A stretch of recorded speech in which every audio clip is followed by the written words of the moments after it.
September 2. మీరెక్కడ కూర్చుంటారు? Washington డీసీలో ఓ కన్వెన్షన్లో ఉండగా నేను ఓ సెనేట్ కమిటీ హియరింగ్ టీవీలో విన్నాను. దివంగత సెనేటర్ హ్యూబార్డ్ హంఫ్రీ ఓ వ్యాఖ్య చేస్తూ ఉన్నాడు.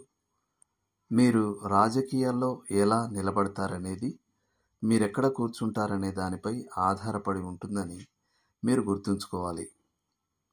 అయితే అతడు మాట్లాడింది రాజకీయ పార్టీ పరంగా సెనేట్లో చేసే కూర్చునే ఏర్పాటు గురించి అనుకోండి.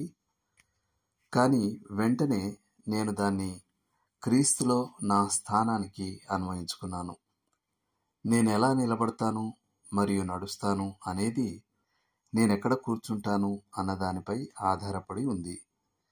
నేనైతే పరలోకమందు క్రీస్తుతో కూడా కూర్చుండబెట్టబడి ఉన్నాను. క్రీస్తుతో మనకున్న అద్భుత ఐక్యమును బట్టి మనకు పైనున్న వాటిపైనే మనసుంచాల్సిన బాధ్యత ఉంది. కొలస్సీ 3:1. క్రీస్తు యొక్క మరణం, సమాధి, పునరుత్థానం మరియు ఆరోహణం ద్వారా ఈ లోకపు పాత జీవితం నుండి మనం వేరు చేయబడ్డాం మరియు మనం ఇప్పుడు ఓ కొత్త పరలోక జీవితానికి సంబంధించిన వారం.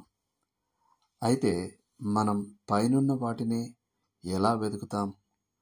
మనం అలవాటుగా మన మనసులను, మన ధ్యానాన్ని భూ సంబంధమైన వాటిపై కాక పైనున్న వాటిపైనే లగ్నం చేస్తాం.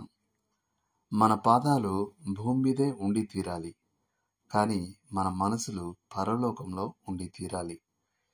దీని ఉద్దేశం డిఎల్ మూడీ గారు అంటుండే విధంగా మనం ఈ భూలోకపరంగా ఎందుకు పనికిరానంతగా పరలోక సంబంధ మనసు గలవారం అయిపోవాలని కాదు.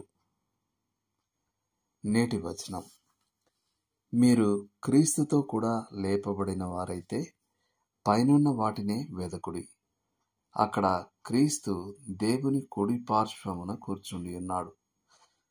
కొలస్సీ 3:1. ఇవి కూడా చదవండి. కొలస్సీ 3:2-4 వరకు, యోహాను రాసిన మొదటి పత్రిక 4వ అధ్యాయము 1-6 వరకు, రోమా పత్రిక 8:30.